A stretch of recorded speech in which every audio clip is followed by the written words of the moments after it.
ಹೇಯ್, ಜೋಲಿ. ಎಲ್ಲರಿಗೂ ನಮಸ್ಕಾರ.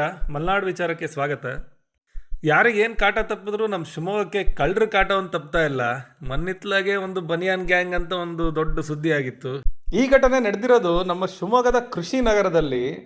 ತುಂಬ ಮನೆ CCTV ತೆಗ್ಸಿ ನೋಡಿದಾಗ ಇವರು 4 ಜನ ಬಂದಿದ್ದಾರೆ ಅಂತ ಗೊತ್ತಾಗಿದೆ. ಎಲ್ಲ 4 ಜನನೂ ಬೇರೆ ಬೇರೆ ಕಡೆ ಹೋಗಿ ಬೇರೆ ಬೇರೆ ಥರ ಕಳ್ಳತನ ಮಾಡ್ಲಿಕ್ಕೆ ಪ್ರಯತ್ನ ಮಾಡಿದ್ದಾರೆ. ಅದರಲ್ಲೂ ಒಬ್ಬರು ಮನೆ CCTVಲೇ ಕಳ್ಳತನ ಮಾಡ್ಬೇಕಾದ್ರೆ ಅವ್ರು ಹೊರಗಡೆ ಬಂದು ಕೂಗಿದಾಗ ಅಲ್ಲಿಂದ ಓಡೋಗಿದ್ದಾರೆ, ಜಾಗ ಖಾಲಿ ಮಾಡಿದ್ದಾರೆ. ಬಡಾವಣೆಯ ತುಂಬ ಜಾಗದಲ್ಲಿ ಈ ಬೋರ್ವೆಲ್ ವೈರ್ಗಳು ಮತ್ತು ಕಬ್ಬಣದ ತುಂಡುಗಳನ್ನೆಲ್ಲ ಆಗಲೇ ಕದ್ದಿದ್ದಾರೆ. ಕೈ ಸಿಕ್ಕಿಲ್ಲ, ತುಂಬ ಜನ ಕೂಗಿದ್ರು.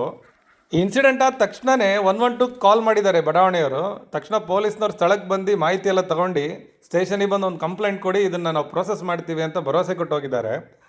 ಶಿವಮೊಗ್ಗದ ಪೊಲೀಸ್ ಅಧಿಕಾರಿಗಳಲ್ಲಿ ನನ್ನೊಂದು ಸಣ್ಣ ಮನವಿ, ಈ ಥರ ಎಲ್ಲ ಇನ್ಸಿಡೆಂಟ್ ಆದಾಗ ಏರಿಯಾದಲ್ಲಿ ಪ್ರತಿಯೊಬ್ಬರು ಜನರು ಹೆದರಿರ್ತಾರೆ. ಈ ವಿಚಾರವಾಗಿ ಸ್ಥಳಕ್ಕೆ ಭೇಟಿ ಕೊಟ್ಟು ಅವರಿಗೆ ಧೈರ್ಯ ತುಂಬುವಂಥ ಕೆಲಸ ಮಾಡಬೇಕು ಅಂತ ಒಂದು ಸಣ್ಣ ರಿಕ್ವೆಸ್ಟ್ ಮಾಡ್ತೀನಿ. ಹಾಗೆ ಈ ಥರ ಕಳ್ಳತನ ಬರೋರಿಗೆಲ್ಲ ಪಾಠ ಕಲಿಸ್ಬೇಕು ಅಂತಲೂ ರಿಕ್ವೆಸ್ಟ್ ಮಾಡ್ತೀನಿ. Thank you. ಇರೋದೊಂದು ಜೀವನ, ಹಿಂದೇನಾಯ್ತು ನೆನಪಿಲ್ಲ, ಮುಂದೇನಾಗುತ್ತೋ ಗೊತ್ತಿಲ್ಲ.